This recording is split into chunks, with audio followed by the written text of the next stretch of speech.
तो क्या हो रहा है कि लाओत्सु जो गार्डन है उसके अंदर ओशो का रेसिडेंस बना हुआ है। ओशो के रेसिडेंस में घुसते ही उसको चोंगजू हॉल बोलते, चोंगजू। उसमें घुसते ही ओशो की रोल्स रॉयस रखी है। अंदर घुसिए, सामने बड़ा बड़ा लिखा हुआ है ओशो का आखिरी मैसेज। ओशो का आखिरी मैसेज क्या है? जब हमने अपना मैसेज दिया था ना आखिरी, उसके 2 दिन बाद हमने वो जाके पढ़ा तो पता चला कि जो हमारी जिंदगी का आखिरी मैसेज है ना, उसकी जिंदगी का भी वही आखिरी मैसेज है।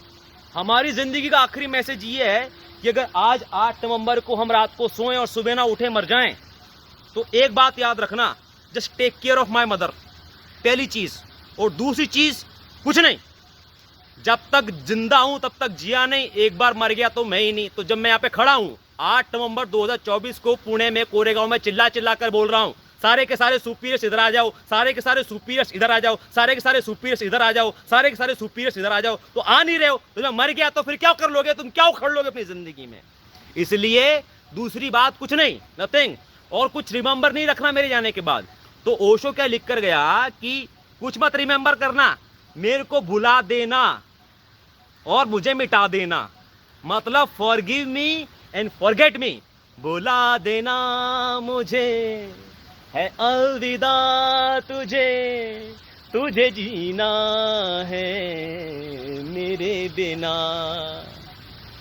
तो ये लिख के चला गया। अब सीधे जाते हैं, राइट मारते हैं, तो ओशो की जो लाख किताबें जिस लाइब्रेरी में थी वो एक गैलरी निकलती है, और उसके बाद कुछ 60 लोगों के बैठने के लिए इतना शानदार चमकीला एसी वाला,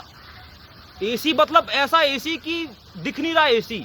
और वहां पर ओशो की समाधि बनी हुई, और वहां पे लिखा हुआ कि Osho never was born, never died, only travelled, only visited this planet from इतने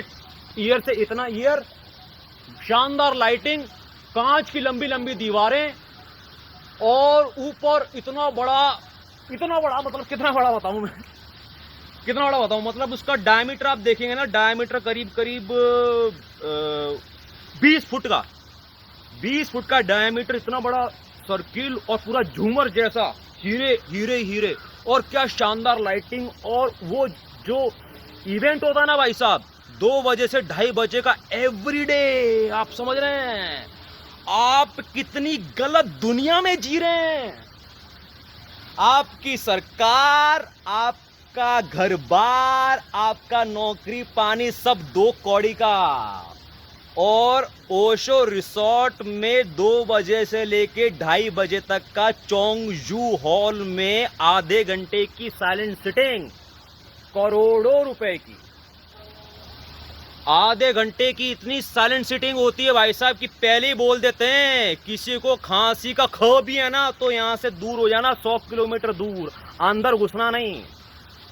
किसी को खांसी का ख भी है और किसी को छींक का छ आने की भी संभावना भी है,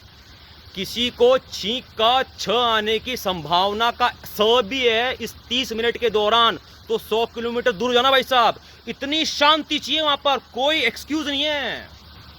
फुल शांति।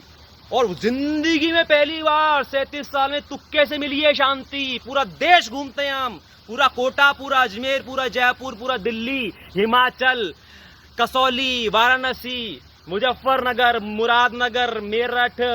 और ये आपका पटना और कोलकाता और भुवनेश्वर, और पता नहीं कन्याकुमारी, कहाँ का जंगलों में जाते हैं, कहाँ आश्रमों में जाते हैं, Rishikesh, one of the most dirtiest and noisiest place in the world and stupidest place in the world except Osho Ganga Dham, जो है ना वो, that was great place, I want to be there again and again. But हम आपको ये बताना चाह रहे हैं कि जो शांति है वो करोड़ों रुपए की है, और किसी की